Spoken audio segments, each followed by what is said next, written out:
Today in ICANN's Armory, I participate in wheelchair fencing. Some interesting insights, both from the competitive side and the Armory side.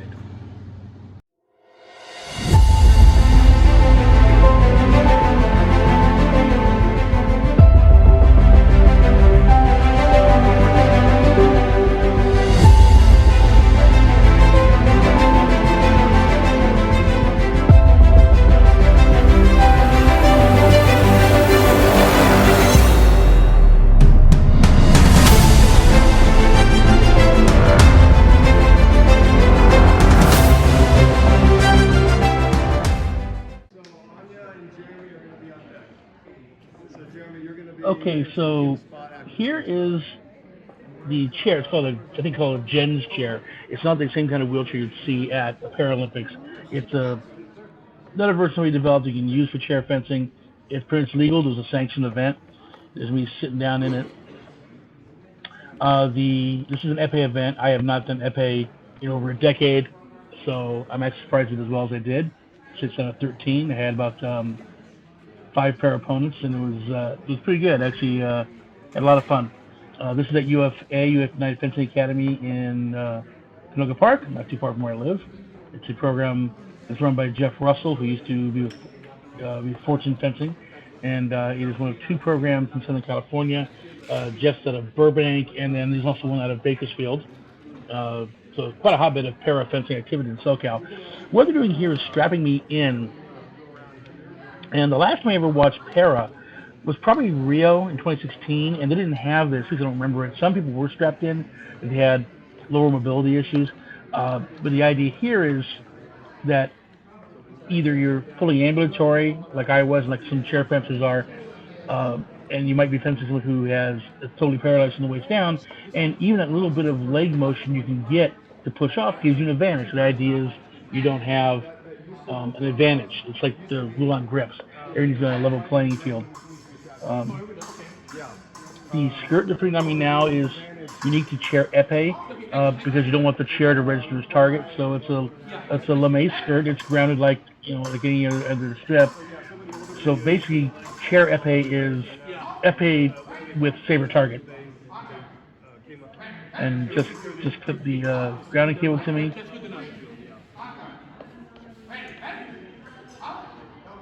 All of the rules are the same weight checks. The real big difference is the distance. Now, here is to set the distance, and in épée, you adjust the distance till the tip hits the elbow, the outside of the elbow. In foil and saber, it's the inside of the elbow. Whoever has a shorter distance can call the distance within that range, either whoever has a closer reach, the farther reach, or somewhere in that range.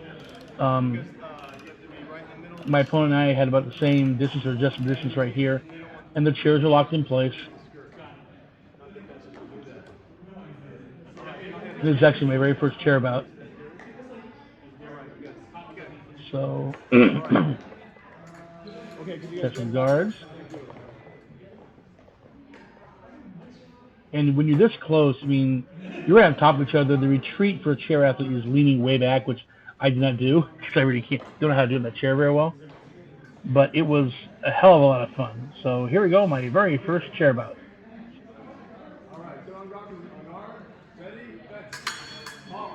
Yeah, foil action, who cares? Here's retreats. Try to hit the arm, and she got me.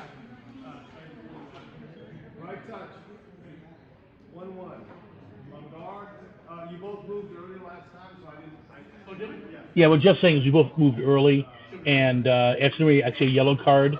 It happens a lot more in the chair because they're so close.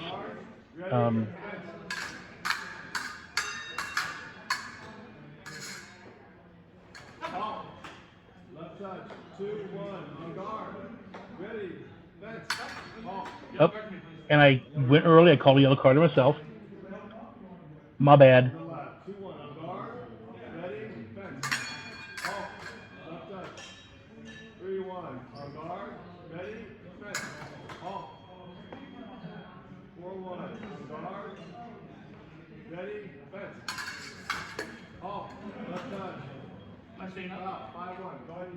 And the difference here is she's very, very new to the sport. I competed in all three weapons, so that kind of goes back. This is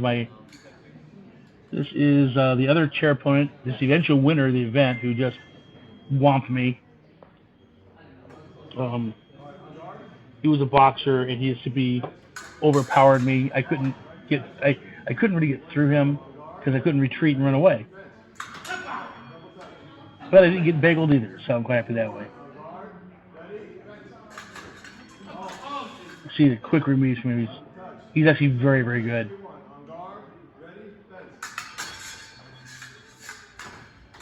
He's controlling me so well because I actually couldn't run away like I would normally do.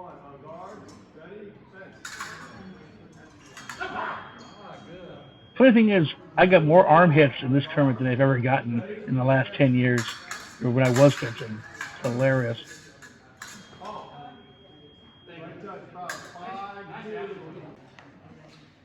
So what we're setting up here, what they did, since we had about 7 able-bodied to 6 paras, is I was in a pool of 6, and I had 2 bouts with able-bodied athletes. We were actually fenced on the strip we normally would fence, and we fenced the chair athletes in the chair. So it was very, very even that way. And you have to swap the chairs around. The chairs are set at a very specific angle. It's in the rule book. I have to look it up. I forget how many degrees it is to the bar, and they also has to turn the platform around for the lefty. I also have to grab the back rail for my left hand. If it was in a chair, I have to grab the rail of the chair around the wheel. This all makes sure people don't fall out of the chair. And if you're a chair athlete and you go to control and you fence up, you'll have your own lame skirt.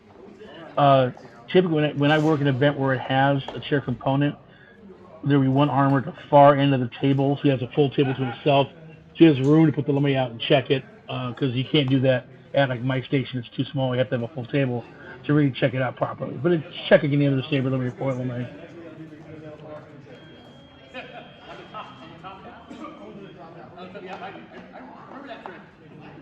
You were talking about an old trick in FA where you want to cheat by putting a little bit of light or a clear nail polish on the bottom half of the tip. You do the guard tip of the top half so it passes, and you whack the guard with the bottom half. Because insulated, it registers as a valid hit in the gear, and ideally the polish rips away until it's a cheat. So that's very old school cheating, which I didn't do because it wouldn't help me anyway.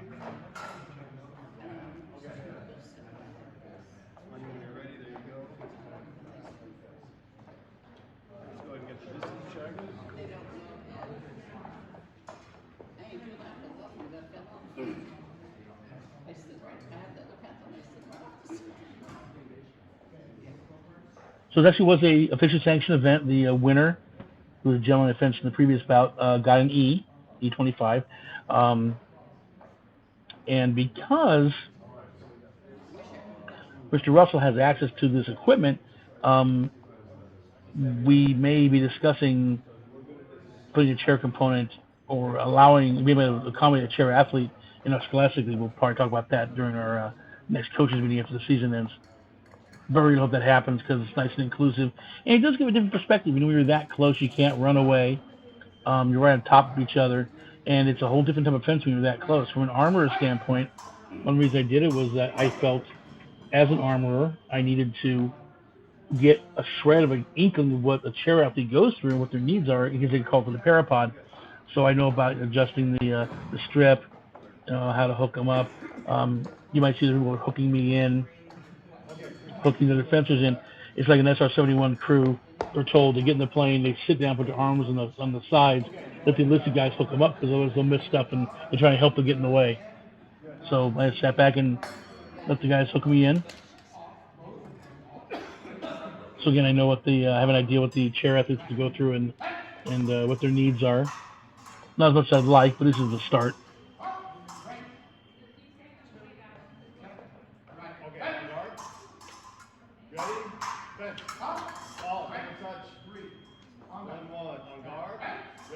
Right touch. 2-1. On guard. Ready? Fence. Halt. Right touch. Sloppy action. 3-1. On guard. Ready? Fence. Halt. Double touch. 4-2. On guard. Ready? Fence. Halt. Double touch. About 5-3 And her guard was so open I could hit her arm easily, which I actually told her I'm telling her right now, close the line, because her whole left arm was open. It was like, even I could hit that.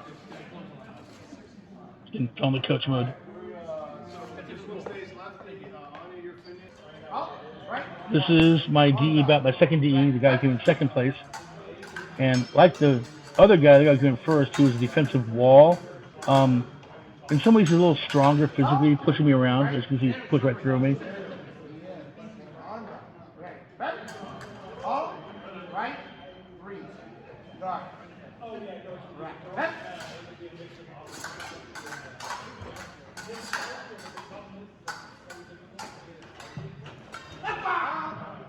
Yep, avoid the bagel.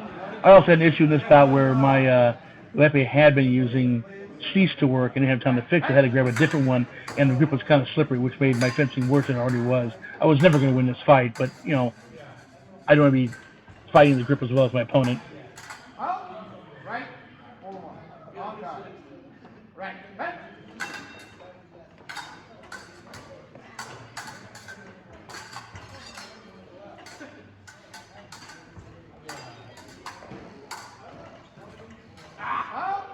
I hit his LeMay, so grounded out. Would have been a real hit if it had been able-bodied, if I.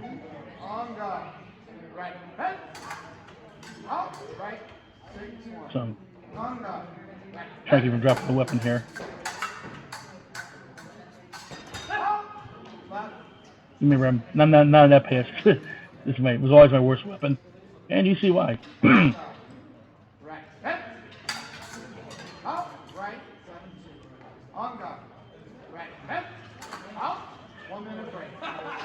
Now here they made a change where it's three periods of 3 minutes like normal, or you do a saber mode. If you get to 8, then you can bring it break. So in this case, time did not run. We got to 8 points, and we took a break. I can saber. Yellow card on my right for starting early. Yep, that's a red card for me. Red card for me. Yeah, that was dumb.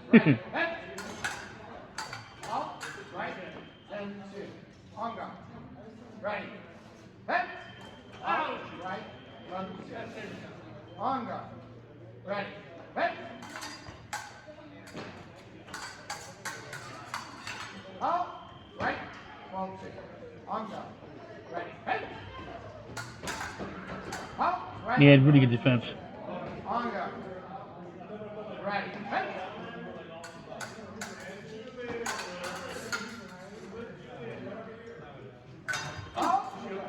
And he was good anticipating where I was going to go too. If I tried to feint this engine 4, the first action he went at 6. The other time he'd pick it up.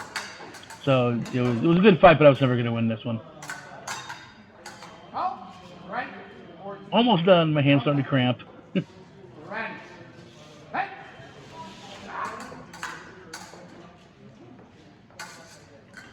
And there it is. So that was me fencing chair. A lot of fun. Happy armoring.